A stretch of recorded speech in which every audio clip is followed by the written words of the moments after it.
Hello, ladies and gentlemen, and good afternoon here from Nairobi, Kenya. This is Muranga, by the way. This is your guy, Elijah.gichuru. Thank you for subscribing to my YouTube channel. Continue subscribing. Now, Pastor Ezekiel of New Life International Church, Mavueni in Kilifi, has had his 16 bank accounts unfrozen by the court. Now, this is a win to the man of God, after the DCI had asked the court to allow them freeze his 16 bank accounts for 15 days. Now, the DCI had ordered the accounts to be frozen so that they were able to continue the investigations on money laundering and all those kind of things.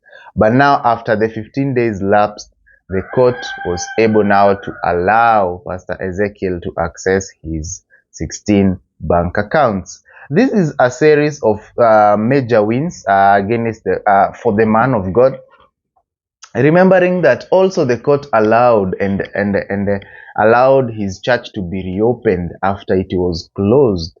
Remember, there's a Sunday service that Pastor Ezekiel missed because his church was closed.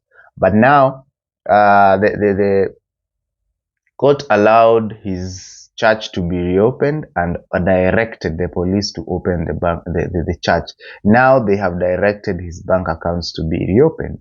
Guys, do you think the DCI have a watertight case against Pastor Ezekiel? Because by the look of things, all charges levied against him are going to be dropped.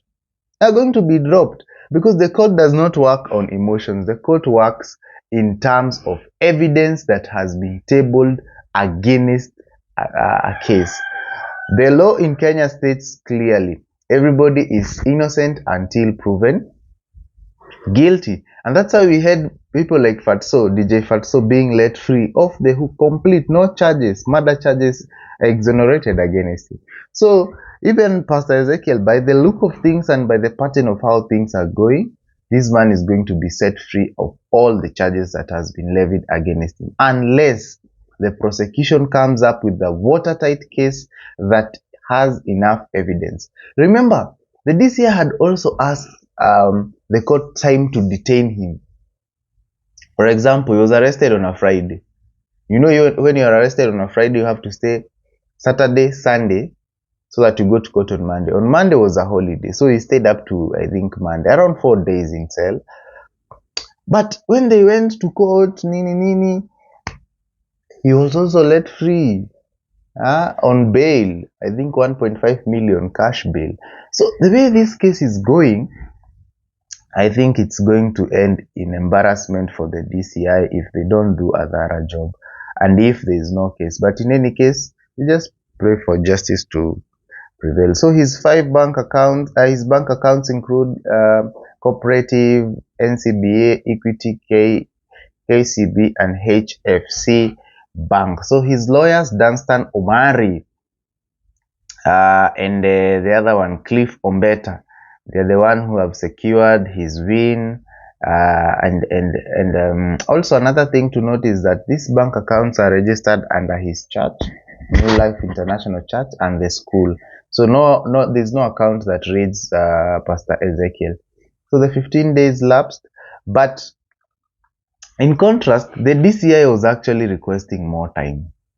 You guys, the DCI wanted more time to check Pastor Ezekiel, wanted more time for Pastor Ezekiel's accounts to be frozen so that they continue with their investigation. But the court declined the request, and yeah, he's free. Remember, just recently, Pastor Ezekiel wanted to access 50 million to run his church, his school, but the DCI refused his request. Now he has access to all the millions, you guys. So this is a very, very, very great win for the pastor. And I think prayers do work, you guys. Prayers are working. Now also the DCI wanted more days, 7 days. They actually wanted 7 days to allow Safaricom to comply with the orders of the court issued early this month. So they were requesting this time for Safaricom to comply with the orders but it seemed that now the man of God can access all his accounts. What do you think, guys, about this case? The trajectory of this case. What's your projection? Do you think this case will hold any water, or will just end just like that? What's your take? Yeah, recently Pastor Ezekiel was in Nairobi. At Maximum Miracle Church. The streets were crowded. There was nowhere people could pass. It was just full house inside and outside that premises. It was just full of people, you guys. So there you have it, ladies and gentlemen. Pastor Ezekiel now has access to his accounts. Let's see how the case goes. Anyway, in the meantime, like, comment, subscribe, and share. It has been your guy here, Elijah Gichuru.